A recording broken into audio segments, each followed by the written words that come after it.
This beautiful woman is about to leave this world. In her final moments, she is willing to give her harem to her best friend. She wants her best friend to live well in her stead, hoping her best friend will wear beautiful clothes, eat delicious food, and have fun everywhere, and ride a horse running freely. But her best friend smiles and tells her she'll go find out if there's a method for a woman to die less painfully. The woman, lying in bed, tells her she'll be scolded for doing so, and she'll be thrown in jail. But the best friend feels that compared to jail, nothing is more important than her. The woman places her hand on her best friend's, telling her not to forget to offer a flower every spring when visiting her grave, and that she's not allowed to make any friends closer than her. The woman's name is Ophelia. She is as noble as a fresh lily, lives a life of wealth, and is the only daughter of the house of Marquis Windrose. Only when she sees her best friend does her pale face blossom with a smile like a spring flower. Although her personality has become difficult as her life counts down, Ophelia is still loved by many. The person of the same age who protects her, her distant collateral relative, Ophelia's friend, playmate, family, all these titles belong to her. When they were young, Ophelia was always jealous of and bullied the healthy female protagonist. But the protagonist wasn't angry, considering her illness. Besides, if the protagonist were driven out by the Marquis, she would have to return to a life of poverty and hardship. So the protagonist steadfastly stayed by her side. Later, she became her friend, family, and even her entire world. This world is a game the protagonist played at some point in her past life. In the game she remembers, no matter what method was used, she would always die young at the very beginning. No matter which male lead tried, none could save her. In the end, she would die an absurd death. The male leads who missed her one day met a baron's daughter who had come to the capital from the countryside. That young lady looked exactly like her, so they fell in love again. But no matter how much they invested in the young lady, in the end, they never forgot Ophelia. They couldn't fall in love with the baron's daughter. Ophelia wanted her to fall in love, saying, "If you bring home a strange guy, I'll climb right out of my grave." The protagonist thought that was terrifying and decided not to fall in love. But Ophelia insisted she must wear a wedding dress because she loved skirts that looked as if they were studded with all the blooming flowers of spring. A gorgeous wedding dress. The protagonist felt her face was too plain for such a magnificent dress. Ophelia knew, but she still hoped the protagonist could live on happily. Later, when summer arrived that year, Ophelia Windrose passed away during the spring season. One night, she called out, wanting to admire the flowers. She opened the window and thus caught a cold. It later worsened into typhoid fever. At first, it was a minor illness that no one took seriously, but it grew more and more severe. In the end, she had a persistent high fever, lost consciousness, and a month later she died. She left the protagonist forever. Few people at the funeral were there because of their affection for Ophelia, except for the few men who had previously professed their love for her. The men thought the protagonist was so cold, but the protagonist only gave a simple reply. Seeing her act so nonchalant, the man thought about how much Ophelia had valued her. But the woman stated that she knew her better than Sir Edmund. Edmund is the eldest son of the house of Count Gloucester. He is like a hunting dog, willing to do anything to get what he wants. Making an enemy of him would be a huge headache. In the game, the Baron's daughter is the player character. That young lady's tragic ending of being imprisoned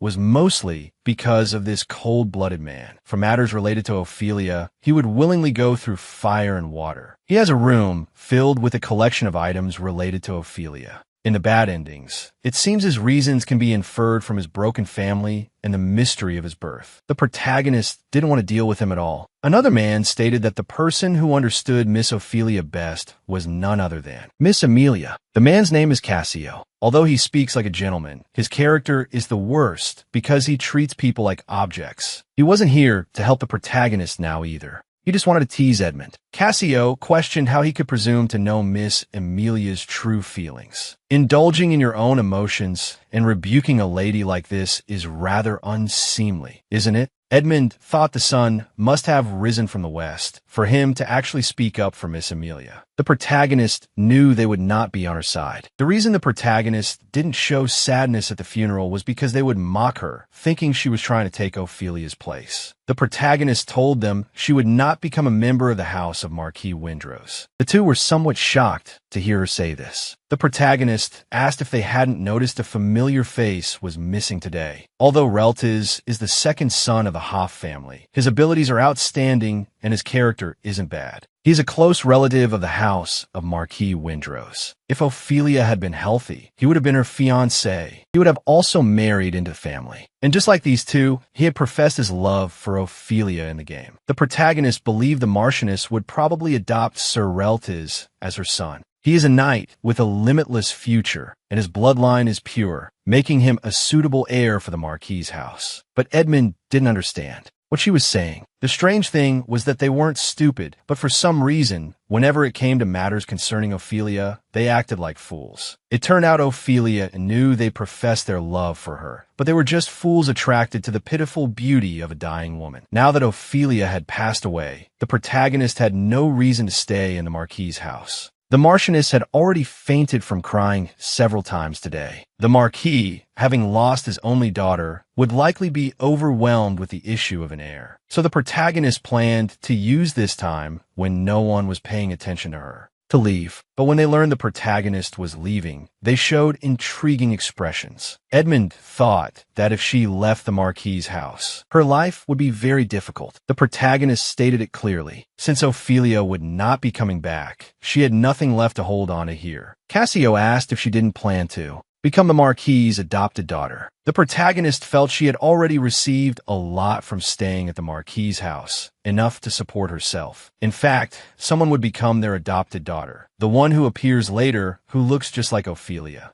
That pitiful Baron's daughter. In the original game, Emilia was the character who, out of jealousy, harmed the young lady. In the end, people discovered that while Ophelia was alive, Emilia had harmed her out of jealousy and was severely punished. But the protagonist didn't choose the path of being jealous of Ophelia and getting kicked out. Instead, she chose to become her friend. Cassio asked if she liked Reltiz. When they were young, Reltiz and the protagonist had some minor interactions, but the protagonist pointed out Reltiz's role as her prospective fiancé and the future heir to the Marquis. She was merely observing etiquette towards him. The protagonist's speech left them somewhat speechless. Later, when the protagonist was heading back, she met Reltiz. The protagonist asked if he had arrived too late for the funeral. Reltiz explained that he was rushing back from a border. When he arrived, he heard the Marchioness had fainted, so he had been staying with her. The protagonist felt the Marchioness was very fortunate to have someone like him, who was like a real son.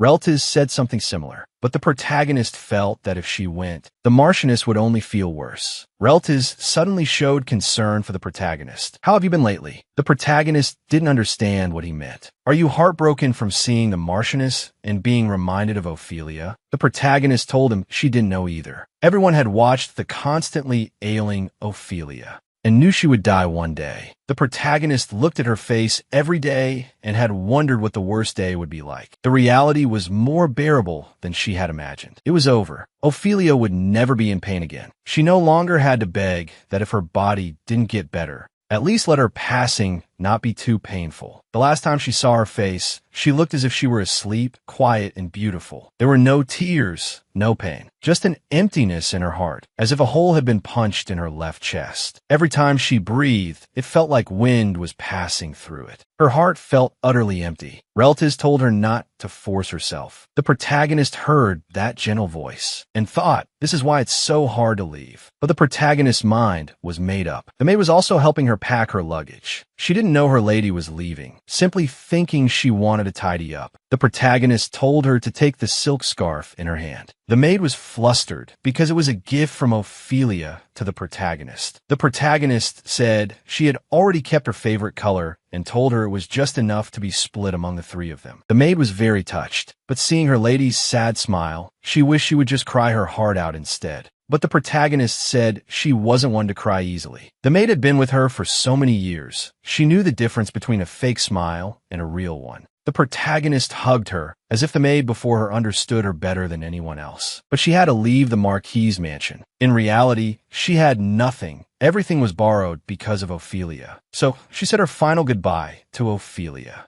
After leaving that morning, the the protagonist visited almost all the jewelry shops in the capital. The coachman recommended some jewelers. She took her own jewelry to ask for prices and finally went to the shop with the most honest pricing. She sold her jewelry. She deposited part of the money she received in the bank, and with the other part, she bought a small building with a shop on the first floor and a residence on the second. The building was located in the suburbs, and it came with a small plot of land for planting. Afterwards, the protagonist opened a coffee shop in the suburbs of the capital. The customers were mostly poor students and scholars. The staff here was pitifully small. There were only 3 tables. The shop opened after breakfast and before lunch. It closed before dinner, and she was the only one working. No matter how you looked at it, this shop couldn't possibly make a lot of money. After that, the protagonist lived a quiet life for 2 years. Suddenly, a carriage on the street was about to run over a little girl who had fallen. The protagonist shouted at the man to pull the rightmost rein.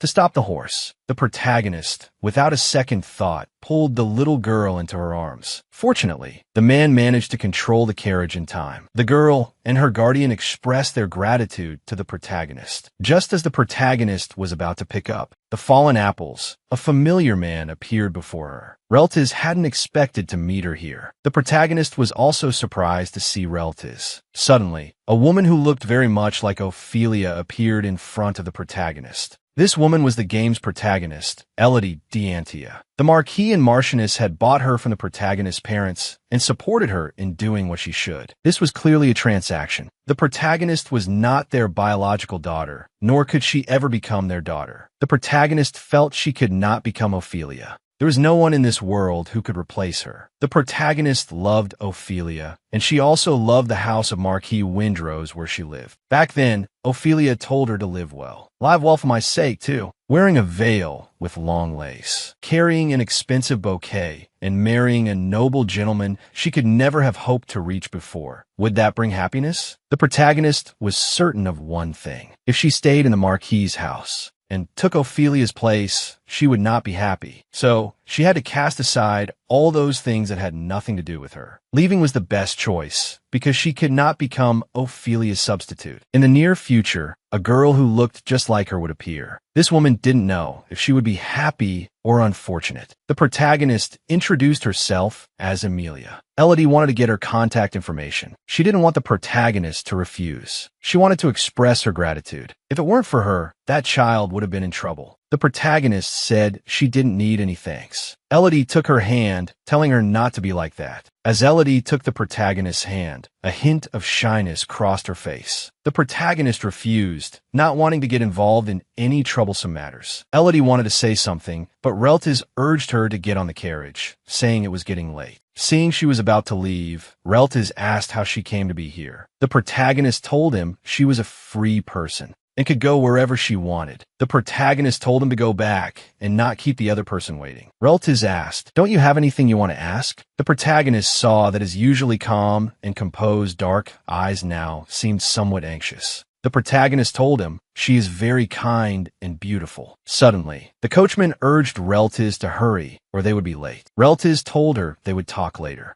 The name Lealia was given to her by Ophelia when they were young. Ophelia felt that calling her that made them seem like twins. The protagonist was very resistant at first. Ophelia told Reltiz who was beside them, and Reltiz also thought the name was nice. After that, a familiar figure appeared at the protagonist's coffee shop. It was Cassio. Cassio hadn't expected her skills to be so proficient now. He also told her that people in the neighborhood were very familiar with Amelia. The protagonist looked back at him. Cassio explained that he hadn't secretly investigated her. He just heard things about her nearby. Cassio asked her why she wanted to run away. The protagonist explained that it wasn't running away, it was leaving. Cassio thought someone from the Marquis's house had made her leave. The protagonist said no one had. Forced her to leave. Cassio didn't understand why she would give up such a good life to come to the suburbs alone. The protagonist was annoyed, although she didn't know why he was pressing her about these things. She came here because of Ophelia, and she believed she would have had to leave eventually. She just left a bit earlier. The protagonist temporarily avoided him. Given his personality, He shouldn't have touched that kind of food. When the protagonist returned, Cassio had already finished the food. Cassio praised her, saying it wasn't bad. Better than the 3-day-old rainwater she used to pour into his tea. Among Ophelia's many suitors, she especially disliked Cassio. She hated his handsome face, his inscrutable personality, and his smooth words. When she was forced to stay home and receive guests, every time she had to see him, Ophelia would use some tricks to torment him. The protagonist said that although she told her not to do that, no one could stop Ophelia from doing what she wanted. Cassio always blamed the protagonist for Ophelia's mischief. Then Ophelia would get angry at him, and he would have to explain and apologize. This scene was always replaying. Cassio asked her if cleaning, tidying, and working the register every day wasn't troublesome. But the protagonist told him, "I've been taking care of the most detestable girl in the world since I was 8. What's this in comparison?" In the protagonist's memory, when Cassio heard her words, he would definitely fly into a rage. But now he was so calm. The protagonist thought it was strange that he had no reaction. Cassio asked if she had come of age. He told her that coming-of-age ceremonies are generally in May. It was already March, so it was time to start preparing. Cassio told her he wanted her to be his partner. The coming-of-age ceremony, depending on one's family situation, is held sometime between the ages of 18 and 22. It mainly refers to when young ladies from wealthy families begin to enter society. Holding a coming-of-age ceremony isn't just about wearing a beautiful dress to a ball. There's the hotel, a companion to guide one's social life, the dress shop for the gown. The hardest thing to find is a partner. The partner who takes a lady's hand for the first dance at her debut. The protagonist said she wouldn't be holding one. Cassio told her he had a letter from Ophelia. The protagonist's heart wavered a little. Cassio explained that the letter was about her coming-of-age ceremony. He asked her to be his partner, and after her social debut, he would give her the letter. The protagonist thought he was lying. Cassio noticed that only when Ophelia was mentioned did her expression immediately change. The protagonist really wanted to know what Ophelia wrote in that letter, but she didn't trust Cassio, so she proposed having someone act as a witness. Cassio didn't expect her to distrust him so much. He was curious who the witness would be. The protagonist told him it was Edmund Gloucester. The reason she chose Edmund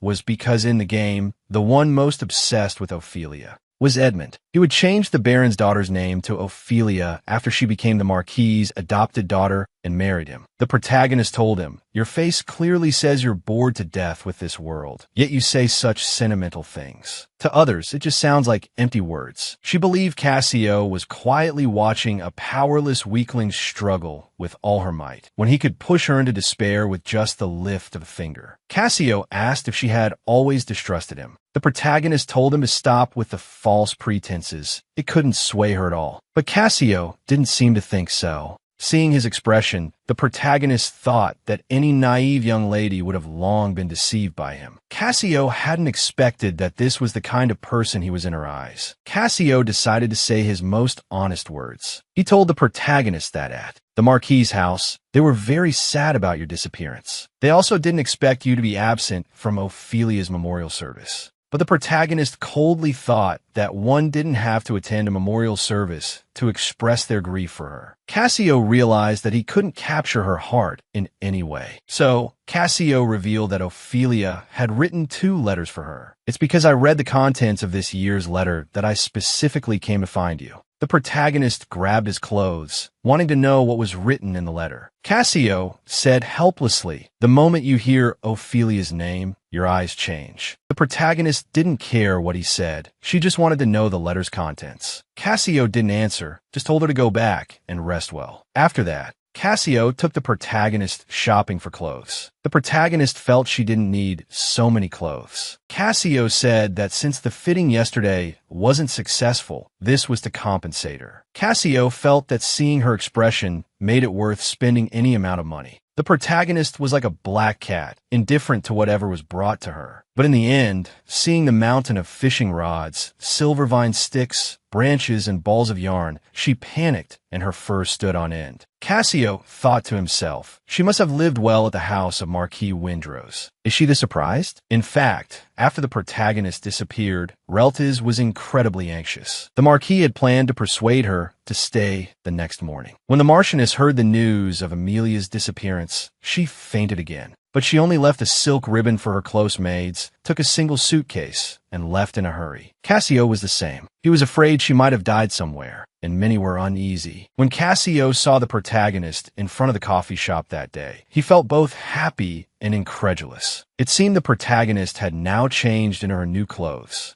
The protagonist felt it was unnecessary to wear so many things. Cassio said that when entering high society, 3 outfits a day might not even be enough. Cassio told her that the Ulamanda family doesn't spend money recklessly. The protagonist thought for a moment and asked Cassio if he wasn't trying to avoid embarrassment at the ball. Why was he investing in her? The protagonist thought that entering with Cassio on her arm would probably shock a lot of people. The protagonist told him that if he embarrassed her at that time, his shins wouldn't be safe. Cassio said he wouldn't do that, telling her not to think so narrowly of him. But the protagonist believed that his tricks, no matter what, would not work on her. And she told him not to compare Ophelia to others using the same standard. The protagonist felt she could think for herself and had common sense. She also emphasized that Ophelia was the most beautiful in the world, telling him not to compare her to others. Cassio wondered if she was a bit narcissistic. The protagonist told him, "Don't you know I've pulled hair with Ophelia over who was more narcissistic?" Cassio said that everyone knew about that. But Cassio didn't understand how she could be so unchanging. When she hated something, she hated it completely. When she liked something, she liked it completely. In her short life, she had hated and rejected the things she disliked. But now she chose to meet with the person she disliked the most and even asked for his help. Ophelia was a high, snowy mountain, the vast sea and sky in winter, and as cold and indifferent as a forest covered in ice. But she was the only sparkling diamond in this world. Even if love shattered this diamond, she would still emit a dazzling light of hope from within the sand. The protagonist told Cassio that no amount of power, honor, or strength, no gold, silver, or jewels, not even a lifetime of comfort, could ever be exchanged for one of her. Therefore, the protagonist believed that everything she did was meaningful. Cassio suddenly felt very envious of Ophelia. Edmund found Cassio and wanted him to give up being Elodie's partner. Cassio said, "Which lady I choose as my partner is none of your business, is it?" Edmund was furious. "Don't you already have a partner?" Cassio advised him to calm down. "Do you perhaps misunderstand, thinking I want to monopolize both Emilia and Elodie?" Edmund believed Elodie was Ophelia. He didn't want to lose Ophelia. Cassio felt that from the way he spoke, it was as if he had once possessed her. Cassio said he felt it was necessary to clear up the misunderstanding. He told him that partners are chosen by the ladies. One can only tidy oneself up and wait for the ladies to extend an olive branch. The Marchioness said this baron's daughter was homeless and that she was just helping her. "I've just become one of her many candidates, helping her protect her reputation." Edmund had some doubts about his words. Cassio said he had a deep friendship with the Marquis family, so this could be considered repaying their kindness. Edmund still didn't believe him. Cassio thought that Elodie, that lady, might not choose the dance partner recommended by the Marchioness. He told him not to get worked up and to think it over. If the Marquis family has good judgment, they would prefer someone full of sincerity like you over a nominal follower like himself. Comforted by Cassio, Edmund couldn't say anything more. At this time, Elodie found Reltiz, wanted to have a chat with him. Elodie took out a necklace and told Reltiz she found it in the hallway. Elodie asked him if he remembered the day he accepted Countess Hildegard's invitation. "You must have known that woman back then, right?" Reltiz didn't answer, but Elodie intended to ask again. Reltiz, in a formal yet kind voice, told her she should go back and rest early. Elodie said she respected him and didn't ask again. As she was leaving, Elodie told him that she would be very displeased if he answered like that again next time.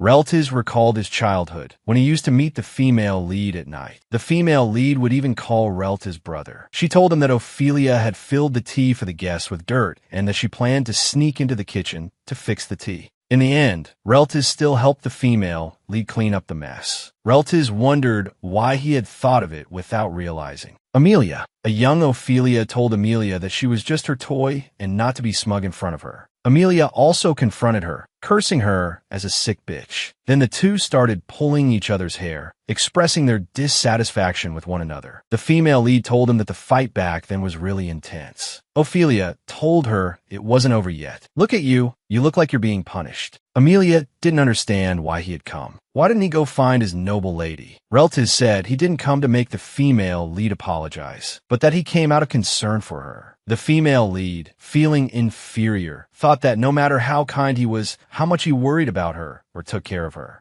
"I must not forget that he doesn't belong to me." She told him not to be a hypocrite, that it was truly disgusting, and told him to leave immediately. Relatives, in the end, still reminded her not to get hurt again in the future. The female lead thought that, even though she didn't want to cry, why was she weeping in pain? Suddenly, Ophelia stroked her back, telling her not to be like a fool, thinking that no one belongs to you. And she comforted the female lead, telling her to choose based on her own will. "That's enough." Ophelia said she was leaving. Finally, she urged the female lead not to die. The female lead woke up startled from her dream, shouting Ophelia's name. The female lead thought that although she had dreamed of her before, Ophelia's last words, "Don't die," left the female lead a bit confused. During breakfast, Cassio thought she must have had a nightmare. The female lead said she dreamed of 20 cockroaches. And sitting here now, it felt like being in that dream. It felt uncomfortable, but Cassio was completely unmoved and even served her some food. The female lead asked him if he wasn't afraid of rumors spreading from being so close to her. Cassio said it would be his honor. The female lead was also getting a little used to it. Just letting the outside world know had already resulted in receiving piles of letters filled with resentment. The female lead suddenly remembered dreaming of Ophelia. In the dream, she pointed to a man. Would being Cassio's dance partner be life-threatening? The female lead thought it probably wouldn't be. She was probably overthinking it. In the social season, there are various activities for making friends, such as tea parties, watching plays, and shopping. Men would play cards or ride horses at clubs. There would be many different venues for socializing.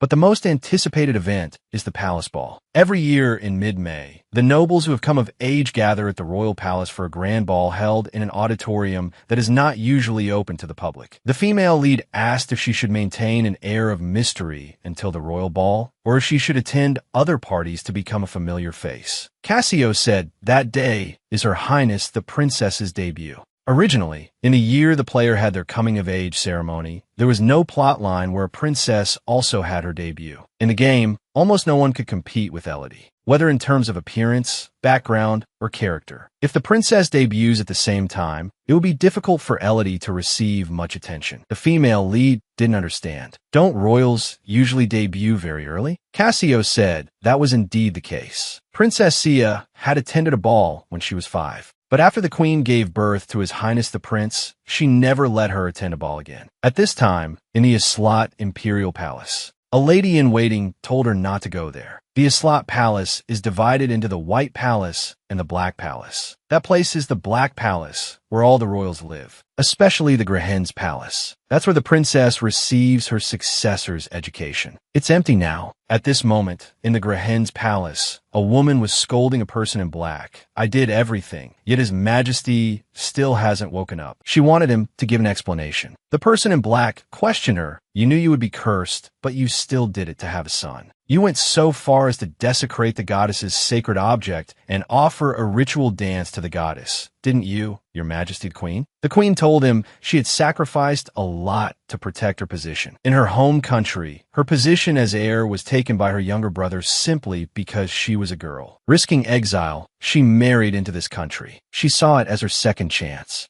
But after more than 10 years of marriage, she still couldn't bear a child. She desperately needed someone born of her to inherit the throne. If things continued like this, she would achieve nothing and become an old crone in a neglected palace. This was different from the founding myth she knew. A long time ago, the first king swore to love only the goddess for his entire life. But later, the king abandoned that love and had a child with another woman. So the goddess placed a curse on the king. In the end, the goddess was sealed by the first king. Her faint power remained in the sacred object, cursing the royal family for generations. That resentment was so deep and strong that many royals would go mad, die young, or become imbeciles after birth. For this reason, she believed there must be a solution, and it had to be found as soon as possible. The king already had an illegitimate son, and he was a very healthy boy. The queen told him to do something. If a crack appeared on the sacred object, he was to find a way to repair it, no matter the means. And she told him, if I were to hold the real power, what do you think would happen? 20 years ago, you, who knew how to use the sacred object, were brought here. A large-scale ritual was held. This ritual caused natural disasters in many parts of the country. Countless commoners died. She threatened him. If the little prince cannot become king, we will all die. We are grasshoppers on the same rope now. Finally, the person in black told her, although it's not certain, there's a method we can try. The royal family secretly performs rituals to obtain heirs. Every time a ritual is performed, the sealed goddess releases her power. Her anger causes damage to the entire country. I've heard that whenever that happens, a human known as a fragment of the goddess is born. That child is born with a piece of her power and is incomparable to ordinary humans in many ways. If we can find such a person and offer them as a sacrifice, we might regain the power of the sacred object, although it's unknown whether this power is a curse or a blessing. The queen asked him, the girl from the Windrose Marquis family, isn't she already dead?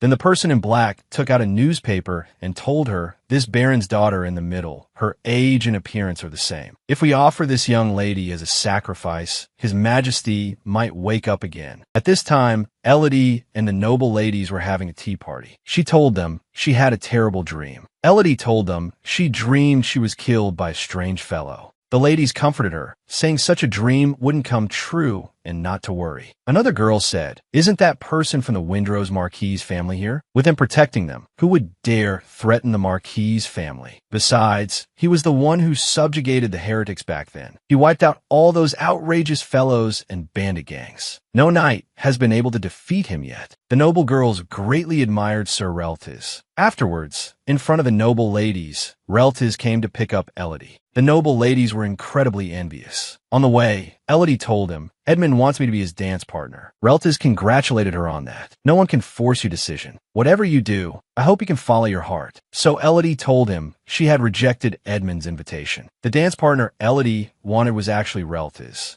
After Elodie came to the Windrose Marquis' home, the Marchioness had only one wish. That was to have her replace her dead daughter to wear the clothes she never got to wear, the place she never got to see, and even the delicacies she never got to eat. All of it was to be done by Elodie as a substitute. Elodie asked him if he could be her dance partner. Reltiz didn't understand why she was asking him. Elodie didn't answer. She, however, recalled the sight of Reltiz completely falling apart in front of someone. Sir Edmund also had a strong reaction. He might also have the Bratchman family backing him. Elodie really wanted to know what kind of person Amelia was. In the opinion of some noble ladies, Amelia, using the Marquis family's influence, clung to them like a leech. They warned Elodie to be careful of such people. But Elodie didn't think so. She didn't dare to ask because she thought she was just a coward. She couldn't be as brave as Amelia. At this time, Amelia and the others were ready for the ball. Following the Countess's instructions, the royal ball was slowly proceeding. Princess Aloysia and Prince Alexis offered the first dance of the ball. Cassio told Amelia to get ready. At the ball, it was announced, Lady Amelia of the Cray family and Sir Cassio of the Bratchman family entering, followed by Elodie of the Dantia family and Sir Reltiz of the Hoff family entering. Although the female lead had expected it, she showed a complicated expression upon seeing Reltiz and Elodie together. Reltiz saw the female lead. He also hadn't expected Amelia to be here. Amelia turned her head, not wanting to see his expression. She didn't want others to misunderstand. While dancing, she occasionally glanced in Reltiz's direction. The female lead thought that everyone present must be looking at the two of them. Cassio asked her if she wanted to disappear far away from here. In the past, the female lead felt she would have run away. But now, she wouldn't run away, because she knew everyone expected her to become that way. A storm was coming, a storm so powerful that the female lead's strength could not withstand it. A single misstep could make her disappear without a trace, having accomplished nothing. The person holding her hand neither punished nor pitied her. She knew the only person who truly loved her was no longer in this world. He would lock the Baron's daughter for a lifetime in that room filled with Ophelia's belongings. Or rather, from the very beginning, he believed Ophelia hadn't died, but had just transformed into the Baron's daughter. Although Cassio also completely ruined the Baron's daughter, he only saw her as Ophelia's replacement. She wouldn't have any illusions. Cassio smiled. Don't you hate Edmund? What if I were to fight him for that letter? The female lead thought Edmund would think that rather than the letter being with you, it would be better to give it to me. At first, I couldn't even believe he would write you a letter. I couldn't accept that fact at all. Cassio found the way Amelia spoke a bit interesting. It had been a long time since he felt this way. The female lead seriously suspected he was a masochist. Cassio informed her that before May, if she could successfully hold her coming-of-age ceremony, he would give her the letter on the last day. The female lead decided to trust him for now. She at least believed Cassio wouldn't lie using his name. Cassio told her it was already the end of March. It was late to start preparing now. He told her to live in the mansion and not to back out. The female lead asked him to give her one day. She would use tomorrow to tell everyone that the shop would be temporarily closed. Cassio suddenly asked her, about your coming-of-age ceremony, you don't want Sir relatives to know? The female lead said that since she had left the Marquis's house, she had nothing to do with him anymore. In reality, the female lead still had mixed feelings about him. The female lead told him there must be some misunderstanding, emphasizing, don't speculate on my feelings as if they're a weakness. In the end, Cassio formally apologized to the female lead. He really shouldn't have speculated on her thoughts. The female lead didn't expect him to apologize so easily. Cassio took the female lead's hand and kissed it as an apology. The female lead shyly told him to let go of her hand first. Cassio thought that since the female lead was his dance partner, it shouldn't be against the rules. The female lead insisted that he was being rude. Cassio thought that before that. He didn't want to make his dance partner's heart race erratically. Then he left the female lead alone to savor the moment. That day, until late at night, the female lead kept the shop open, telling customers the coffee shop would be temporarily closed. In the end, the female lead was taken away by Cassio in the early morning. The female lead was so sleepy that she fell asleep in the carriage. Cassio woke the female lead up and told her they had arrived. Just after the female lead left that night, relatives rode his horse and found the female lead's coffee shop. A boy told him the shop was temporarily closed. The boy thought the man before him was incredibly handsome. Even the top actors at the theater probably weren't this handsome. Relatives asked him if he knew the person who worked here. The boy explained that she said her grandmother in the countryside wasn't feeling well recently. She left a message saying she would be back in a few months. Relatives was a little puzzled. Relatives asked the boy, if you see Amelia, can you let me know? And he told the boy to come to the headquarters of the Glamis Knights and ask for Sir Alston. The boy hadn't expected this man's status to be so noble. He couldn't help but start doubting Amelia's identity. At this time, the female lead, led by Cassio, arrived at his residence. Cassio introduced, this is Katie. She's the maid who will be taking care of you from now on. She also met the butler and the maids. The female lead wondered why everything here was so perfect and everyone was so humble. How on earth did Cassio introduce her to them? Did they know that the family heir before them, who had no fiancé, was going to host a coming-of-age ceremony for a young lady of unknown origin? Cassio told her to rest well for now and just come out for dinner. The female lead asked, will you be dining as well? Cassio replied, then I'll leave. The female lead said she wanted to meet Countess McGinty. It's just that the female lead didn't know if she could satisfy her. Cassio believed she will definitely like you. Cassio told the female lead that she likes aged wine, old books, and perfumes meticulously crafted by artisans. The female lead thought, isn't this asking me to bribe her? Cassio said he also wanted to meet the person who could bribe his aunt. The female lead thought he seemed to like fairy tales. The kind of fairy tale where a tormented girl is dressed up beautifully like a princess and taken to a ball. Cassio thought the female lead might also like to become a princess. The female lead refuted Cassio's words. The story of a young lady covered in ash, a count's daughter tormented by her family, who went to the ball with the help of a fairy and eventually married a prince. The female lead had never dreamed of such a magnificent ball. Even if she had such thoughts, they all vanished the moment Ophelia passed away. The female lead was not the protagonist of the story, so it didn't matter if she didn't receive anyone's love. The only one the female lead coveted was her princess. What she feared most was leaving. The female lead loved Ophelia. She relied on her, and sometimes she would get extremely jealous and angry. But it was all temporary. Her princess was long dead. In the game, Ophelia didn't fall in love with anyone. After she passed away, just like that, everyone became filled with obsession for the Baron's daughter, making the Baron's daughter miserable and ultimately leading to tragedy. What could not be revived was everyone's dream, hope, and flower. The one and only existence in the world, Ophelia. Cassio didn't understand why she was making that expression. The female lead thought, is it that whenever I think of her, I feel upset, even heartbroken? The female lead told Cassio, didn't I not cry either? After all, reality is not a fairy tale. Even if the princess dies, the world won't end. And no one will die for love. She will just be remembered by people as someone who once existed. Even mourning for someone should have its limits. Cassio questioned her. Is it just about remembering her as a person? Is everything you experience together irrelevant? The female lead thought, doesn't he like this? Seeing his reaction, the female lead figured she must have hit the mark. Cassio asked, you don't look like you want to run away. The female lead told him, of course. A person only runs away when they have something they want to protect. The female lead returned to her room, wanting to rest a bit. Cassio seemed to have something to say to her. The female lead was a bit shocked. It turned out Cassio was telling her, my aunt is usually quite strict, but she won't make a guess first date difficult. So you can rest assured. Just these words. The female lead said, then I won't feel as awkward as I do with you. Cassio said, see you later. Cassio asked Ophelia, why haven't I seen that person today? Cassio thought, she's finally realized how useless she is.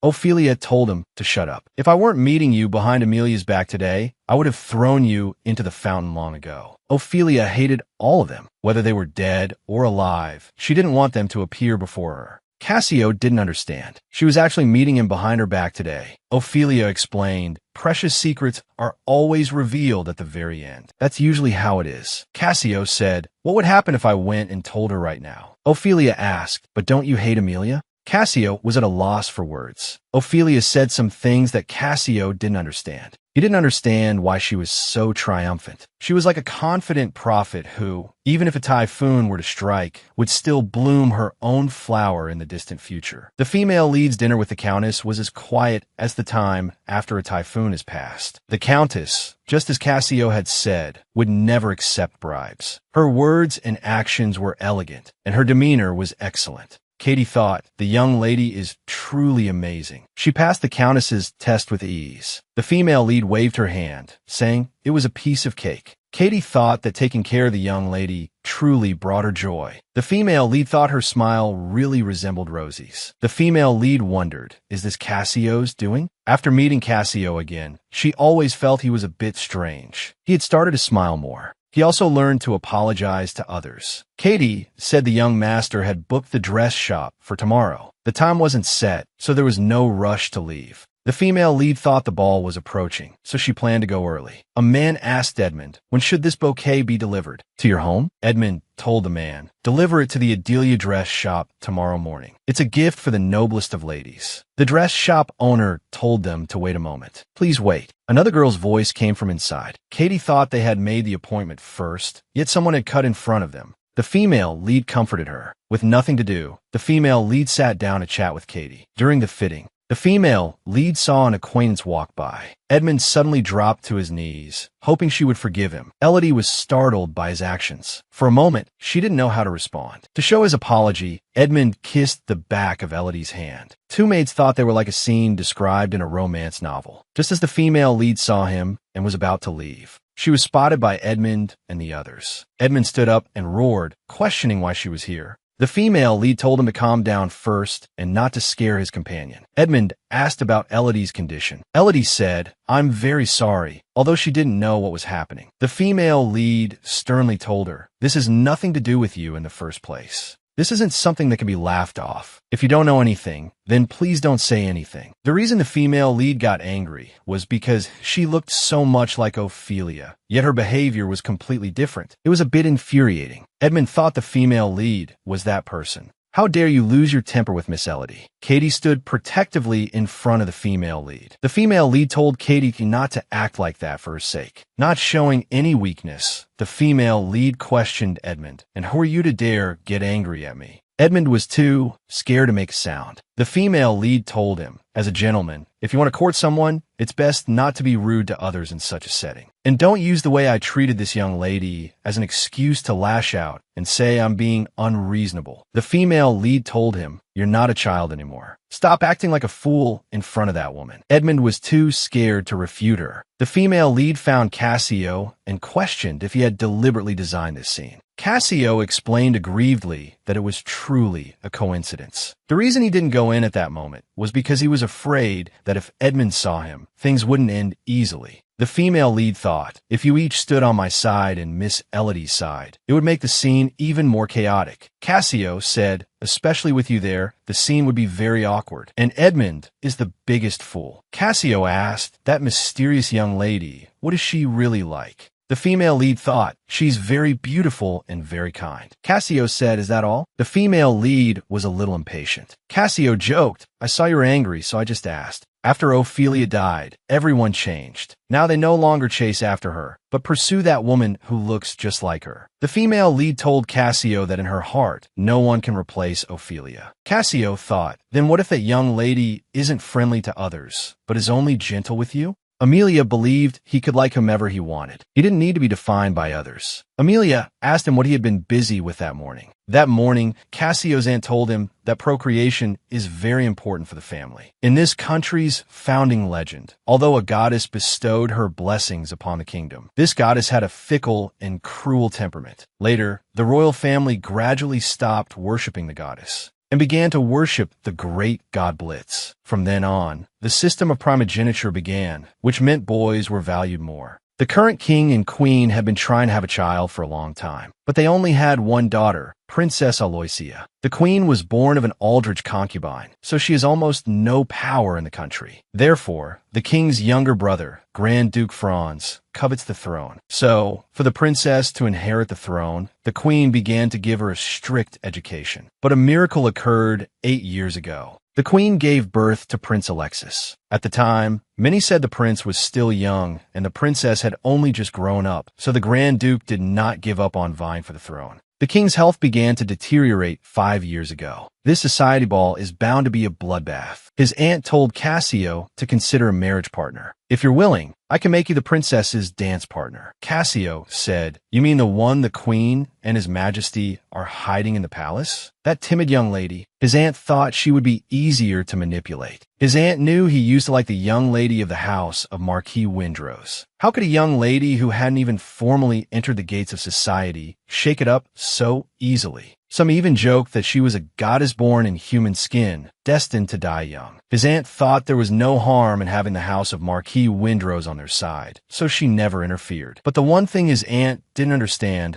was why he brought this young lady, Amelia. Cassio, however, said there was a rumor that the house of Marquis Windrose was hiding a treasure. Her hair shimmered fluorescently, her pupils were like jade, her skin was as white as snow, her voice was like beautiful music, and her movements were like a dance. Her fate of dying young proved she was a favorite of the gods. If one were to receive Ophelia's love, that person would be the happiest in the world. Don't you find this story interesting? Cassio told his aunt it was nothing. We're almost at the mansion. Go in and rest. That night, Amelia fell into a dream. She dreamt she was on a balcony, watching the figure of Reltes practicing with his sword. Amelia was confused as to why she would dream of such a scene. Just then, Cassio suddenly appeared. She didn't understand why he was here so late at night. Amelia said she wanted to ask him why he was dressed so formally at this hour. Cassio said he had just returned and ran into a cat burglar. If there really is a cat burglar, he should be added to the Bratchman family's collection catalog. Cassio said, how can something that's still alive be called a collectible? When nobles want to collect precious and beautiful things, they don't care if they're dead or alive. Cassio joked, you mean you're not that kind of person? Amelia said, even if you hold my hand, lead me into a social gathering, and make me the most dazzling lady there.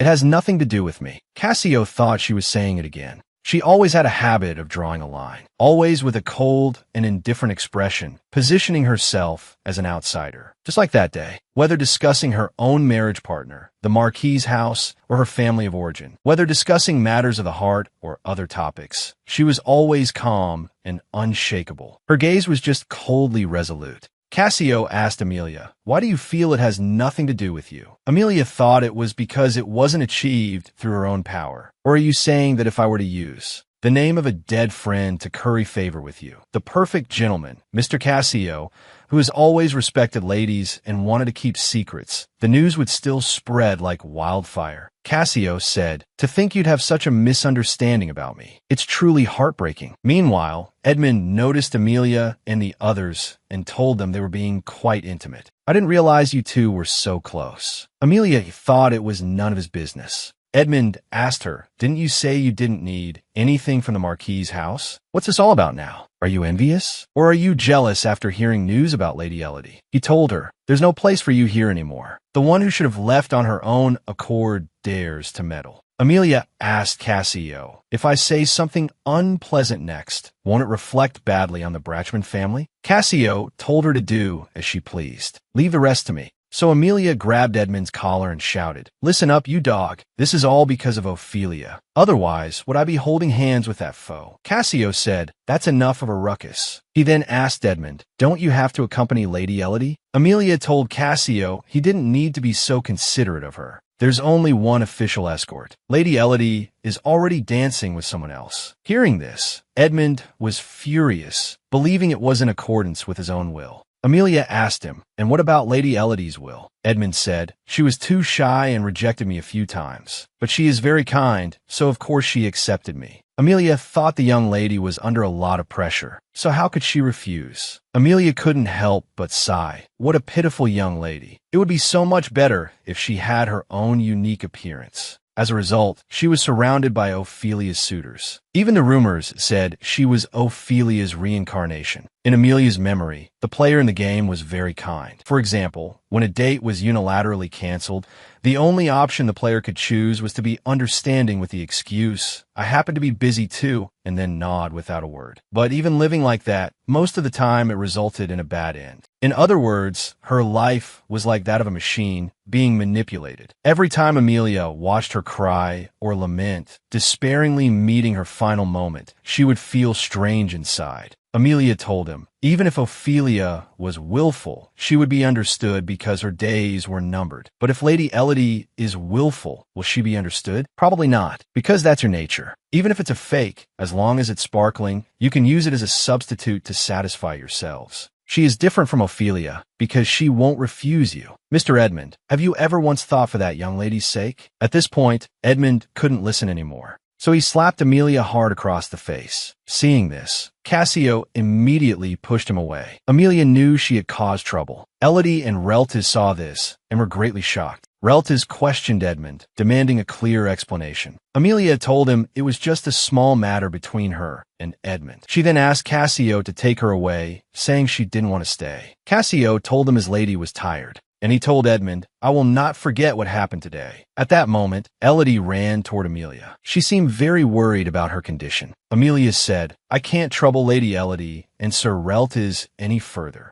I have my own partner, so you don't need to worry." Back in the lounge, Amelia fell asleep on the sofa. In her dream, she was secretly drinking with Ophelia. Deep in Amelia's heart, Ophelia was an irreplaceable existence. But her relationship with the Marchioness was tense. Just for calling her mother, she was met with the Marchioness's rebuke, who told her, "Your mother sold you to us for money. Ophelia is the legitimate heir of the Marquis's house. How dare you be so presumptuous as to call me that?" Faced with such hurtful words, Amelia couldn't help but shed tears. The Marchioness looked melancholic. She said, "Ophelia, why can't she live a long life like you?" Amelia woke up from the dream, surprised to have dreamt of Ophelia. Then, the Marchioness found Amelia, who had left the estate, in the lounge. Amelia was also surprised, not expecting Marchioness Windrose to come here. Amelia greeted the Marchioness as she usually would. The Marchioness told her not to be so formal. "You can think of me as your mother." Amelia replied, "Didn't you tell me before not to get the wrong idea?" The Marchioness tried to explain, but Amelia told her she already knew everything. "I don't want to blame you. I'm just stating the facts." Amelia understood. The Marchioness was afraid that after her child's death, Amelia would take her place. That's why she had to reject her. Amelia actually understood that the Marchioness was a good person and couldn't let her fears become reality. The Marchioness wanted to know why she was so cold. Although I've done some things to wrong you in the past, Amelia told her to say no more. Understanding and forgiveness are two different things. That's something only Ophelia could do. Whether it was finding her substitute or something else, Amelia knew that right now. It might be out of anger or perhaps stubbornness. Whatever it was, Amelia couldn't forgive her. Having vented, Amelia prepared to leave. The Marchioness collapsed in grief. Amelia was still worried about her health. The Marchioness tearfully apologized to Amelia. She told her that Lady Elodie was truly kind and had given her a lot of support. Ophelia never smiled at me like that. That's why I adopted her. Just being with her makes me feel much better. But it only makes me feel a little better. In the end, I always end up thinking of Amelia. The Marchioness cried out that she thinks of her every day. Amelia thought she was being terrible. Will you come back if I disappear? So Amelia said, please don't apologize. I don't need an apology either. The Marchioness didn't expect Amelia to be so cold. Amelia said, perhaps it's because I miss Ophelia. She didn't want the Marchioness to be unhappy. Even if they couldn't be a family, she hoped someone gentler would be by her side. Around the corner, Amelia ran into Reltiz. Amelia said her guardian and her partner are both wandering around. Who's looking after Elodie now? Reltiz seemed very worried. He asked if her cheek still hurt. Reltiz fumbled for something. He handed a bottle of potion to Amelia. Amelia knew the potion Reltiz handed her seemed to be an item issued by the Night Order. Amelia decisively told him to take it back. This is from the Night Order. It's very precious. Reltiz grabbed her hand and said, I wanted to give this to you. In the end, Amelia still refused his kindness, thinking the item was too precious and a waste to use on herself. Reltiz looked at the potion in his hand. In his heart, he thought it was a shame she wouldn't accept any of the countless things he wanted to give her. But Reltiz was more concerned about where Amelia had been all these years and why she had disappeared.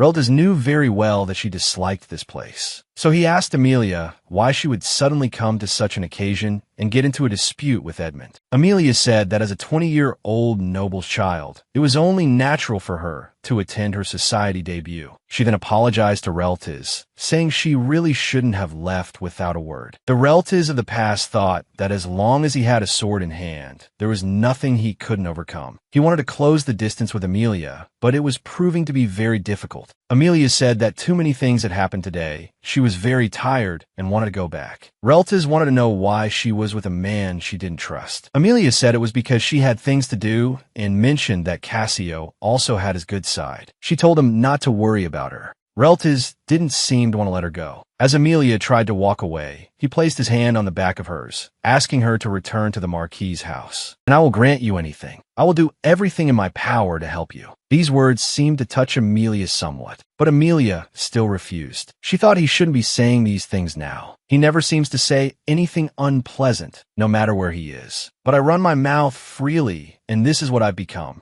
Reltiz said that no matter what, it was no reason to be slapped. Amelia asked, what if I told Edmund that I don't like that young lady? She looks a lot like Ophelia, and she's a very gentle and kind person. The Marchioness has a gentle daughter now, and the family quickly accepted the young lady. Amelia hoped they could all continue to live well like this. Reltiz knew that in her heart, she didn't really think so, yet she said it anyway. He told her she could get angry at him. Ask me why I'm tarnishing that child's name. Ask me why everyone at the Marquis's house acts as if they have no connection with you. For a moment, it felt like ceaseless waves crashing, destined to one day destroy the cliff. Cassio appeared and said, that question seems a bit too sharp for every matter. He put his arm around Amelia in front of Reltiz, saying he was late. Reltiz, standing beside them, gritted his teeth in anger. He said to him, the lady encountered such a major incident, yet you made her wait by herself. Do you have the basic awareness required of a partner? Not to be outdone, Cassio retorted that he had let the lady rest, but didn't expect a clueless monkey to show up. Seeing this, Amelia quickly tried to break up the fight. Cassio intended to press his advantage, thinking he had been docile today. I didn't expect another fly to be buzzing around you while I was away. I am truly heartbroken, Kropka. Amelia told him to just shut up for now. She was worried Reltiz would be upset. Sure enough, Reltiz was a king of jealousy, thinking their relationship was truly unusual. Amelia explained that her relationship with him was indeed quite good. As he was leaving, Reltiz still placed the potion in her hand. He told her he still hoped she would accept it. He then told Amelia that they must finish their conversation later. After Reltiz left, Cassio told Amelia that Her Majesty the Queen was looking for her. Amelia wondered if he was just making it up. Cassio acted aggrieved, wondering how she could think of him as that kind of person. Amelia then remembered and told Cassio it was time to read the letter Ophelia had written. As Cassio was leaving the lounge, he was met by the Queen. The Queen instructed him to do something for her. She said, Aloysia hasn't been in society for a long time, so she faces many difficulties. So why not have her get together with the young ladies of her age who are making their debut today? Especially that Lady Elodie. She should be able to learn something by being around her. The Queen knew that the House of Marquis Windrose, the largest of the neutral factions, had not yet declared its stance. To ensure Alexis smoothly inherits the throne, Reltiz of the Glamis Knights was the most coveted card. After this interlude, that evening, Cassio handed Ophelia's letter to her. The characters in Ophelia's letter were sharp and narrow, and the script gave off a faint scent of perfume. In the letter, Ophelia's first condition was for Amelia to become the best lady at that year's society debut.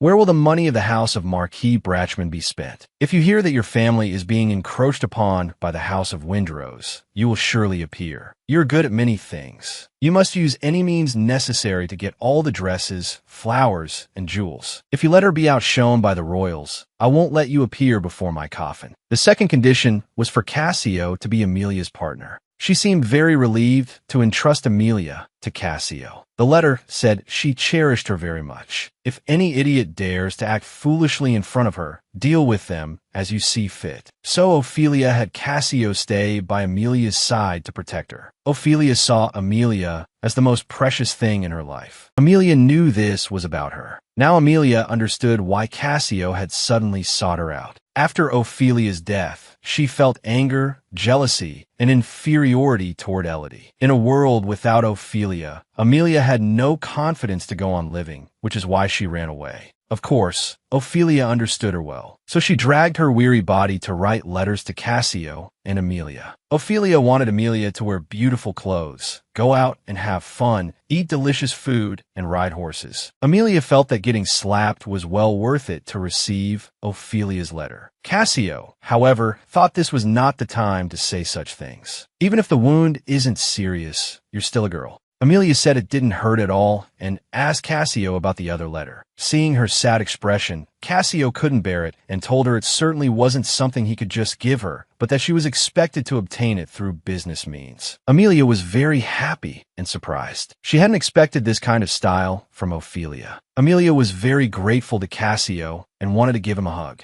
to express her current feelings. Cassio's face immediately turned red. Amelia praised him for being so principled before Ophelia and for fulfilling the contents of her letter. Cassio grabbed her hand and told Amelia, I'm no longer just following her shadow as I did before. I'm only interested in you now. Amelia wondered if what he said was that serious, remarking that she was interesting to begin with. Cassio was speechless after hearing that. Thinking about it carefully, the Cassio of the past and the Cassio of the present were very different. In the past, he was like a child who wanted to play with a new toy all day. But now it was different. It was as if he had been gifted an entire amusement park and had begun to build a castle. Because in his grand plan, a few ominous things had occurred. So he would occasionally get tired, so exhausted he seemed on the verge of anger. Cassio wanted to know Amelia's opinion of the other two men. In Amelia's view, Edmund was still like a fanatical believer. Sir Reltiz was always proper and well-behaved, just sticking by Ophelia's side like that. Cassio said, to us, Ophelia was a goddess.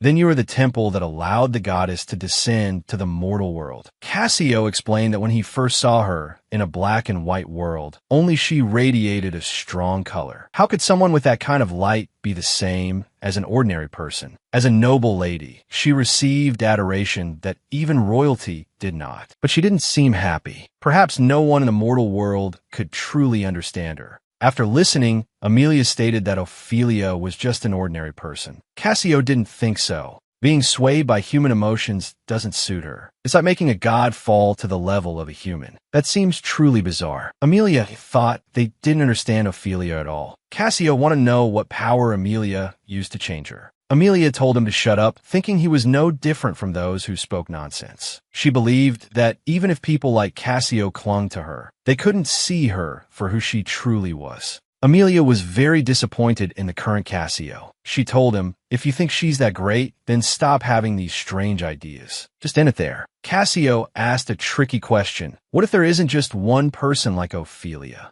This sentence made her freeze. Lying in bed, Elodie recalled what happened that day. She didn't understand why he always ignored her, and no one had explained anything about Amelia to Elodie. Amelia knew the answer, but didn't want to say it. Cassio told her to think carefully. If you look at the conditions, how could Lady Elodie attract so much attention? It can't be done just with kindness and beauty. Just as they revered Lady Ophelia, they began to revere Lady Elodie. Amelia was surprised that his judgment was correct. In the game, Ophelia's image was projected onto her. So Amelia didn't reveal everything, instead finding excuses to evade or be perfunctory. But Cassio still insisted that Ophelia and Elodie might be some kind of special people. Actually, this game was strange. Ophelia died before coming of age. Because of their longing for Ophelia, Elodie became unhappy. Although there were a few normal endings, they offered only temporary happiness. But in these endings, Elodie wasn't kind and gentle either. That's why Cassio was able to keenly perceive that Amelia's perspective was different from others. Cassio asked her, "Why didn't Ophelia leave you a letter?" Amelia thought.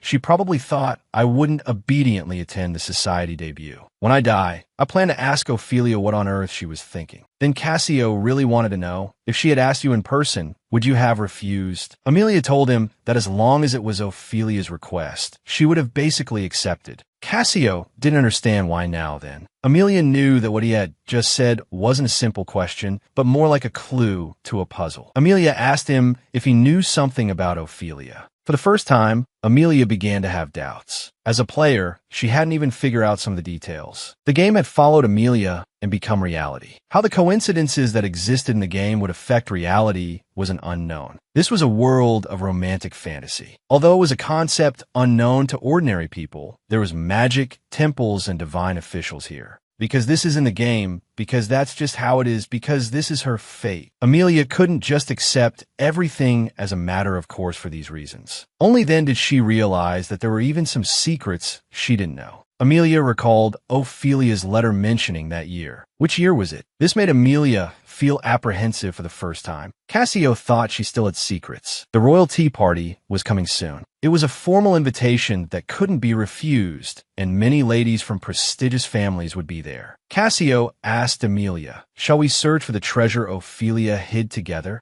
Meanwhile, Elodie knew that her relationship with the Marchioness was not just close. To outsiders, they looked like a real mother and daughter. Although Elodie felt awkward at the very beginning, the Marchioness soon reached out to her with warm, open arms. Her eyes were filled with joy, and she held her like a mother bird holding a baby bird. Just a subtle physical touch or a warm word would make her very happy. But ever since that last ball, that sense of alienation made her feel something that should have been impossible to be familiar with, yet felt familiar. It was like a sense of guilt. Even the Duke became cold. Elodie was now doubting herself. If she weren't so kind, if she had a unique personality like Ophelia, would she have stayed here, possessing looks like hers, having an excellent fiancé and numerous suitors? Amidst all this love and kindness, she gradually felt an indelible burden. There was only one person, and that was Cassio. The mere thought of his eyes was terrifying to her. The queen was worried about one thing. That was the Glamis Knights. It was truly bad luck for them to be stationed in the capital at this particular time. She told them to find a way to win over Sir Reltis. They must not be discovered before getting close to the real target. Pay special attention. If you tarnish Prince Alexis's name, you will pay with your lives. The Royal Knights headquarters. A man found someone from the Glamis Knights and told him not to worry too much about the capital's affairs. The jurisdiction should belong to us, right? Protecting the royal family and the capital is the job of the Royal Guard Knights. We are already doing a very good job. The Glamis Knights will be leaving anyway. Why not focus your energy on training? The man reported what happened this morning to Reltis.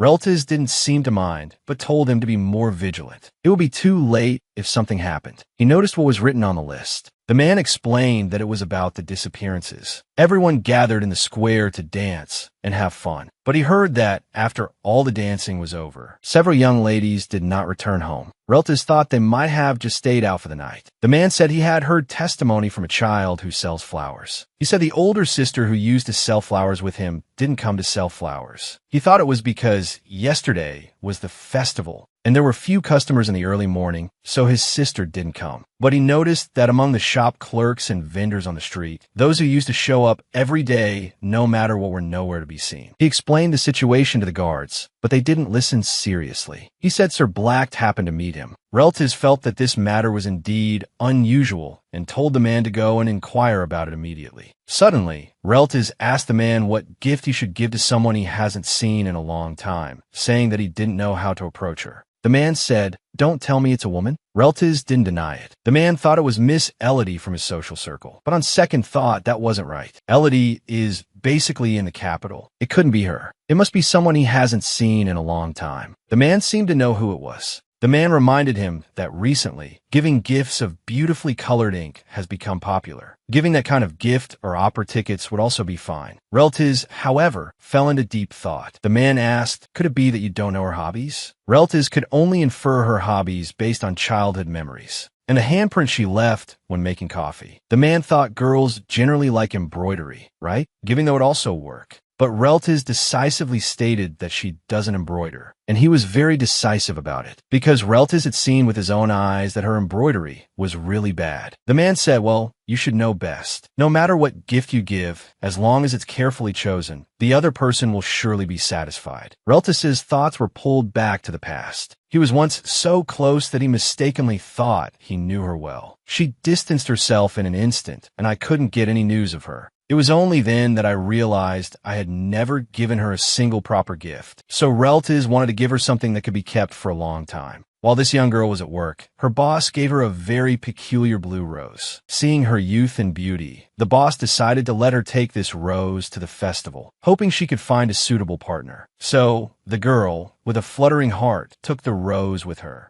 And she met a very nice boy. The two shared their lives with each other. The girl actually still harbored her own dreams. Just as the two were about to develop their relationship, the boy revealed his ambition, because he stated his purpose for being there. Even when the girl realized the boy was a kidnapper, it was already too late to escape. In the end, the girl was knocked unconscious and laid in a cart filled with flowers. The Countess told Amelia that many families have now sent you invitations. And she also complained about that group of nobles who, with red eyes, were trying every means to invite the person of the hour, no longer caring about their own dignity. Compared to that, Amelia was more interested in whether Edmund, whom she had slapped, had sent a letter of apology. Speaking of which, the Countess was very curious about what Amelia said to make Edmund look like a common fool. Amelia laughed. That guy was once a fervent admirer of Ophelia. Now he's using Elodie as a substitute to satisfy himself. Lady Elodie is truly pitiful. If I don't voice my thoughts, others will randomly speculate about our conversation and spread it widely. Amelia told the Countess, "If Sir Edmund makes up bizarre stories and spreads them around, then I should be allowed to slap him, right?" The Countess didn't expect Amelia to be a person who holds a grudge. Amelia found it strange. Her words were actually nothing special, yet his reaction was so intense. If Edmund had even a shred of shame, he wouldn't want the lady he's courting to see scandal follow him around. Amelia wasn't sure if Edmund would say strange things the next time they met. Just like that time at the dress shop, her expression seemed to be telling Amelia, "Why are you here again?" Seeing how meticulous her thinking was, the Countess wasn't worried about her upcoming participation in high society. The Countess used to think that an outstanding beauty should stand by Cassio's side. That was because Cassio likes to dress up nicely. When the Countess saw Amelia and Cassio standing together, she thought they looked very good. She believed that even if you look ordinary, if you can look good standing next to anyone, then that is a huge asset for you. The Countess said this because there's no need to compare yourself to those you can't match and no need to feel inferior. Amelia was stunned after hearing this because Ophelia had said the same thing. The Countess asked her if Lady Elodie was present every time she had a conflict with Edmund. "So what do you think of her?" Amelia felt great sympathy for that lady. Because she knew this game, she couldn't prevent Ophelia's death. She also knew the ending that Elodie was supposed to experience. No matter how hard Elodie tried, no matter what choices she made, no one would ever sincerely confess their love to her. But Amelia told the Countess that she was in no position to sympathize with others. By telling stories of people who have already died, very few people can accept it cheerfully. Everyone knows that Elodie has taken a position that should not have been hers. If it were the real Ophelia, she would not have tolerated those words and actions. Therefore, that's why they treat Elodie in that manner. The Countess knew that given her poor background, she couldn't just express her displeasure. Now that she has accepted the kindness of the Marquise family, she can't speak ill of the deceased. High society might think that as long as one can have a halo, it's okay to sell one's soul. So they don't think it's difficult. But the shadow of the deceased Marquis' daughter is too powerful. But then again, the Countess believed she had a different perspective from others. Aren't you planning to become good friends with her? Amelia told the Countess that she had promised her that she would not get close to anyone else. The Countess joked, was that a requirement set by the Marquis' daughter? Amelia smiled and said she was even more extreme in real life. The only thing Ophelia could possess was Amelia. She couldn't tolerate Amelia being fickle. Although Ophelia was very possessive and had a strong desire for control, she was genuinely on Amelia's side. A friend like that was something Amelia never had, even in her previous life. So Amelia must, at all costs, hide her own feelings.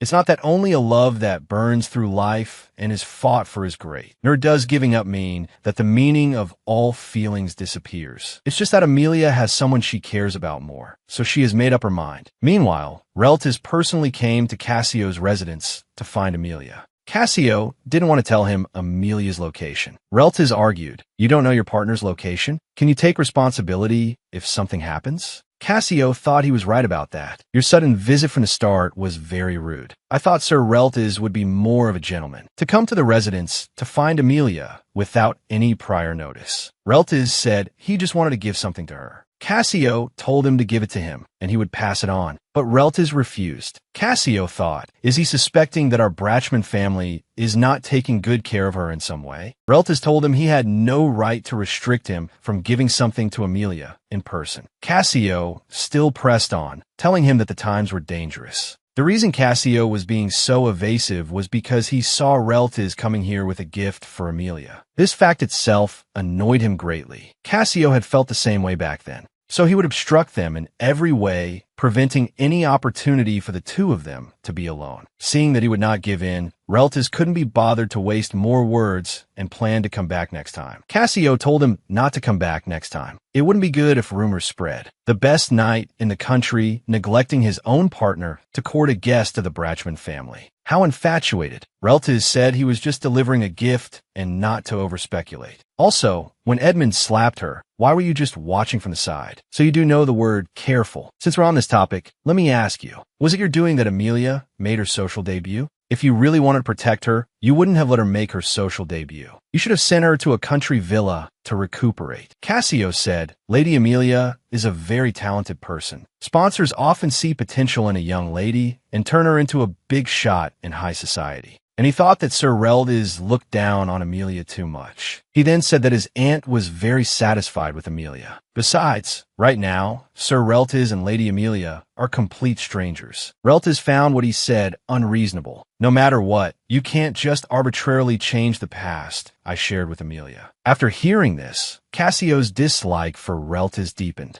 Cassio recalled the past. When it came to Sir Reltiz's words, even the late Lady Ophelia would listen a little back then. He thought, your days at the Marquis' house were not in vain. You have the trust of all the ladies. Reltiz ignored him and just asked if he disliked Elodie. In Cassio's view, what man would dislike such a beautiful lady? But in Reltiz's view, he was just pitying her, and that's all. I won't, because of pity for others, miss out on someone who is truly sincere to me. Cassio forced a smile. He was annoyed that he couldn't guess Reltiz's inner thoughts. And no matter what he said, Reltiz would not be swayed. Reltiz warned him, if your thoughts just now were not sincere, if they were a joke, then I can only consider you an enemy. He hoped he would not joke about Amelia again. Reltives swore that he did not like to draw his sword, but when the time came to draw it, he would absolutely not be soft-handed. The next day, Edmund had his butler personally deliver a letter and sincerely apologize. Amelia did not make things difficult for the butler, but said that his master must come and apologize in person. The butler, knowing he was in the wrong, remained respectful and said he would definitely convey the message. Afterward, Amelia told the Countess what had happened that morning. The Countess seemed to be looking forward to Amelia's next plan. The Countess recalled the Marquis's daughter. Back then, Sir Edmund was so persistent even though she was so cold to him. He might even be enjoying this current state of affairs. Amelia thought her last conversation might have given the Countess the wrong impression. She immediately explained that Ophelia was actually a very kind person. She was just very good at dealing with people she disliked. And she also emphasized that she had always liked Ophelia, including her terrible personality. The Countess seemed to have noticed something, thinking that she must not have gotten along well with Ophelia's suitors. Amelia thought that if she were a man, she would have already married Ophelia. The Countess really didn't expect that her relationship with Ophelia could be that good, to this extent. So the Countess was eager to know, is her relationship with her nephew still not good? Amelia thought he was a good companion. Amelia thought the Countess was worried that she would fall for Cassio. So she reassured the Countess, saying she didn't want to be in a relationship. If you're looking for a good niece-in-law, I can help you. The Countess was instantly dumbfounded. These were the words she didn't want to hear. But the Countess also didn't expect that her nephew's rival in love would actually be a woman. Cassio saw Amelia and happened to ask her how the morning's matter was handled. Amelia disdainfully said that the man sent a servant over to apologize, and I sent him away. Cassio thought her handling of it was really cool. Amelia told him to stop with these things. I've been waiting for you for a long time. Let's get straight to the point. What do you know about Sir Edmund's specialty? According to Cassio's explanation, Edmund has deep knowledge in fields like theology and magic. Magic is inherently a field prone to accidents and rife with rumors. Most magic has long since degenerated into a pastime for scholars. Because the kingdom doesn't really believe in magic, it's only classified at the theological or academic level, such as studying ancient texts and collecting holy relics. There was a rumor before about a group that didn't believe in magic colluding with the church, and Edmund stood up to criticize them. You could say he's a devout believer. He also conducts research with famous scholars and volunteers in areas affected by large-scale disasters. He's a rare political youth. This is the Edmund Gloucester known to the world. Cassio said this is quite rare. Usually, people just donate money. Since Edmund sent a letter of thanks, Amelia didn't expect that the royal palace would also send an invitation so soon. Cassio told her that because Sir Edmund is a talent the royal palace is particularly watching, he could probably get information in advance. Amelia thought she would have a chance to see him and just wanted to ask about matters related to Ophelia and theology. Cassio thought that was a good idea because Sir Edmund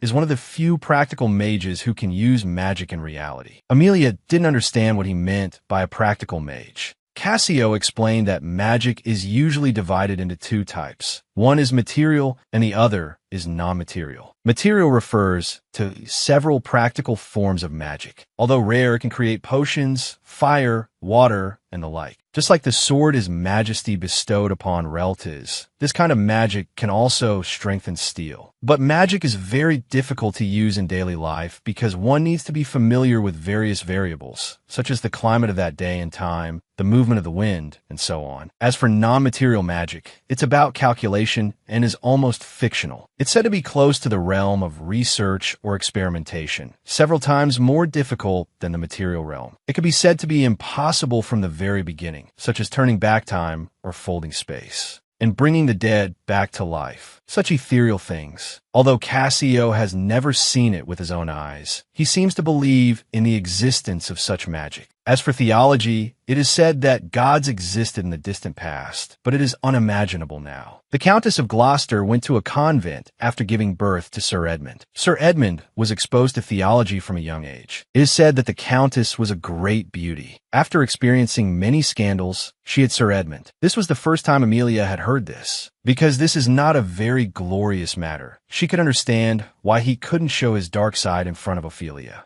Amelia looked back on the past. Edmund passionately pursued Ophelia and almost never spoke of his own story. But there was one thing Amelia could be very sure of. The reason Edmund specialized in theology and magic was probably to bring Ophelia back to life. On the other side, Lady Elodie and the others were discussing the midnight elopement incidents that were popular in the capital. One of the pink-haired girls talked about a very nimble maid in her house named Merrily. I let her go out and have fun during the social season. Later, after she went out to have fun at night, her whole personality changed. Every night, she would hold a mirror and not let go, and she always made mistakes in her work. And the maid who shared a room with her said she wanted to marry that man. Then one day, she suddenly left. One of the other ladies also mentioned that her own maid had disappeared. Another lady speculated that it might be related to this. That is the book Amy and the Glass Tower. The red-haired girl said the plot is romantic and beautiful, but the gap with reality is too big. The other ladies had basically all expressed their opinions, leaving only Lady Elodie. They wanted to know if Elodie had ever dreamed of meeting a gentleman who would leave everything behind and leave with you. Elodie, however, said she hadn't had such thoughts for the time being.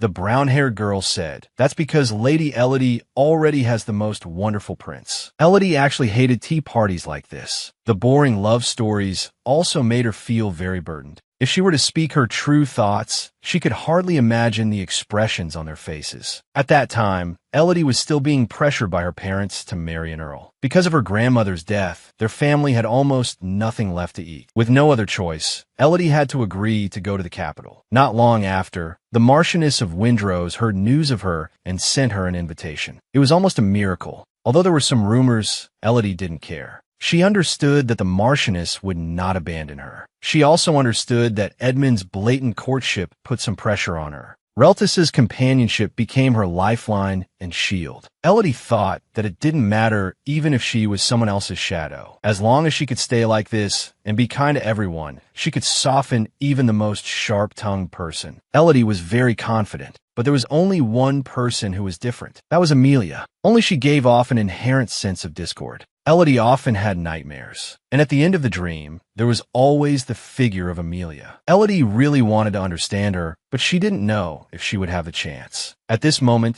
the pink-haired girl, seeing that Elodie was bored, brought up something related to her. That was Lady Amelia. Being slapped was something Elodie was very reluctant to discuss. This was the topic she was most unwilling to talk about. The ladies were all gossiping about Amelia, thinking that she not only improved Sir Edmund's situation, but also seduced Sir Cassio. Elodie couldn't listen anymore, thinking that Lady Amelia had gone through a lot at the banquet, and hoped they would stop talking about it. The brown-haired girl, however, thought that if not for this, how could one survive in high society? Whether it was the pink-haired, red-haired, or green-haired girl, they all thought Amelia was in the wrong. The brown-haired girl, however, whispered, trying to make Elodie also think that Amelia was a very bad woman. Elodie didn't have the courage to resist them. Just then, with a clatter of tableware, someone told them to shut up. It turned out to be Dorothy, the maid who had been serving Amelia at the Marquis's residence. The lady saw that a mere maid, with no basic etiquette, was actually shouting. Elodie was very conflicted. She knew Dorothy was right, but openly contradicting the guests would make the situation unmanageable. So Elodie kept signaling her, hoping she would claim to be feeling unwell today as an excuse. Dorothy, however, firmly stated that what the ladies had just said was all wrong. Lady Amelia is a very good person. The pink-haired and red-haired girls instantly flew into a rage, thinking that a mere maid dared to butt in on anything. Elodie told them to calm down, explaining that she didn't mean it that way. The pink-haired girl thought, is she trying to insult us? For the rudeness of a commoner, you're not punishing her, but actually protecting her? Elodie had no choice but to remind her that it would be better to just apologize. Dorothy, in order to protect Amelia's honor, resolutely refused to apologize and even retorted, only to have a drink thrown in her face by the brown-haired girl. She told her, is this how you insult your master? Elodie tried to persuade her to calm down. The brown-haired girl, however, said, if this matter passes so easily, others will treat you the same way in the future. As your friend, I can't bear to see you in such a spineless state. Even if there were any impoliteness, it should be Lady Elodie who points it out. How can a mere maid criticize us? If she is not punished appropriately, it will damage our prestige. The brown-haired girl then told her in a gentle tone, "This is all for you." It turned out that the brown-haired girl used to hate Amelia very much. She didn't understand what was so good about Amelia that she would receive Ophelia's affection. This obsession was successfully transferred to Elodie. Elodie didn't have the courage to resist. In the end, seeing Elodie speak up, they were instantly triumphant. Thinking that wasn't enough, they also wanted to beat Dorothy's calves with branches and lock her in the warehouse for 2 days. This sense of guilt made Elodie feel suffocated. Everyone was forcing her to play a certain role. But if she were to fail their expectations for even a single moment, would things turn out in an unimaginable way? In the evening, after Elodie saw them off, she immediately rushed to the warehouse in tears, hoping it wasn't too late. By this time, Dorothy's calves were already beaten beyond recognition. Elodie apologized to Dorothy, believing this was all caused by her own incompetence. "You shouldn't have had to suffer," and swore she would not let them insult her lady again. The young lady promised to try harder. Dorothy didn't blame her, knowing that Miss Elodie was a good person. Dorothy knew Amelia well. Whenever something happened, she would just laugh like a fool. To outsiders, it was as if nothing had happened. But her heart ached to learn that Amelia had been slapped by that lawless man. Because she had no family to care for her, she was very lonely. Only we could help her. But I didn't stop her when she left or leave with her. Perhaps she would have had some comfort. Only then did Elodie realize. She had suddenly abandoned those who deeply loved Ophelia. Everyone felt it was their own fault, but they couldn't say it out loud. Elodie didn't understand. How could she, who had nothing, leave so resolutely? "I don't have the confidence to let go of everything I hold in my hands now." From the first time they met, Elodie had envied her. Her eyes seemed completely unwavering. If she could have that kind of gaze, Elodie felt she wouldn't be struggling so much. Wanting to go to a better place. Wanting to make herself less miserable. She could also get close to him, Edmund. In fact, for the past 2 years, unbeknownst to others, he had been secretly monitoring Amelia. He, who thought he knew her like the back of his hand, looked away for a moment, and Amelia suddenly disappeared. He even thought she had been killed by some organization. In the end, with Elodie's appearance, Edmund gave up the investigation, because in his eyes, she wasn't even a replica of Ophelia. But what he didn't expect was to meet her in a clothing store.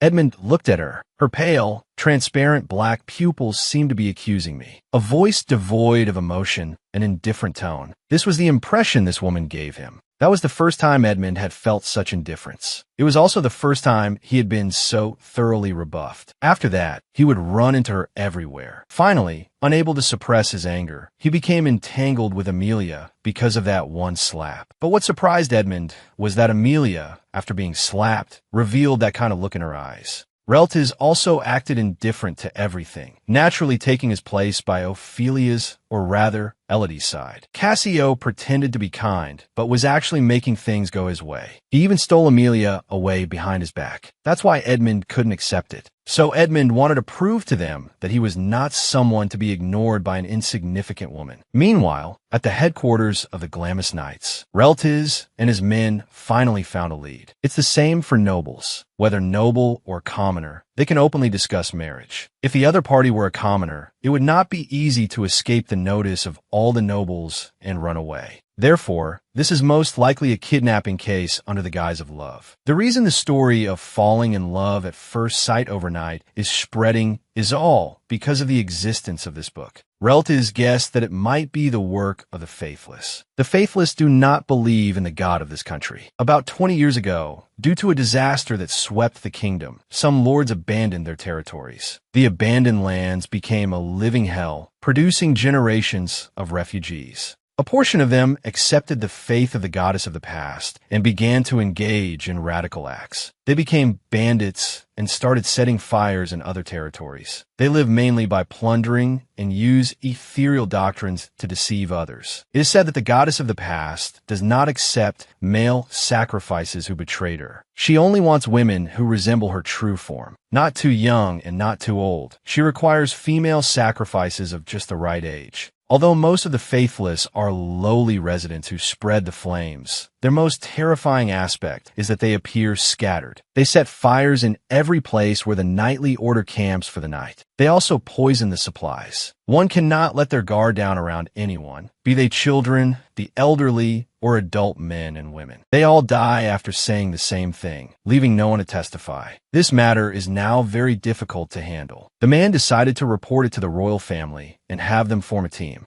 Reltis shook his head and rejected this idea. He knew very well that the royal family was busy consolidating its titles and real power. Especially now that Princess Aloysia had entered the social scene, it would be difficult to bring up such a disgraceful matter. Instead, it might just be met with their silence. Reltis knew the knightly order was merely a sword for the empire to wield at will. If he were loyal to the prince, the queen consort would find any excuse to frame Grand Duke Franz as a rebel. Conversely, Grand Duke Franz would not spare his little nephew either. No matter whose hand he took, there would be no room for retreat. A civil war destructive enough to annihilate the other side would break out. If it is brandished too many times, the sword will rust, ultimately leading to a sacrificial end. Therefore, for Reltis, he could only rely on himself now. He feared the bloodshed and sacrifice of innocent people. Moreover, he also had someone he wanted to protect. Amelia had been quite idle these past few days. She was not only a lady making her debut in the social season this year. Furthermore, Edmund had asked her to set a time, saying he would visit in person. The maid informed her that Sir Reltis was already waiting in the drawing room. Reltis's sudden visit surprised her. Few people knew about their relationship, although they were once very good friends. For an unmarried lady staying at her guardian's house, wasn't it a bit problematic to be visited in person like this? This couldn't help but make Amelia a little suspicious. When the handmaiden learned that her lady was going to see Reltis, she wanted to dress her up elaborately, believing that the prestige of the Bratchman family was at stake. Reltis, who had been waiting for a long time, saw a sight he would never forget.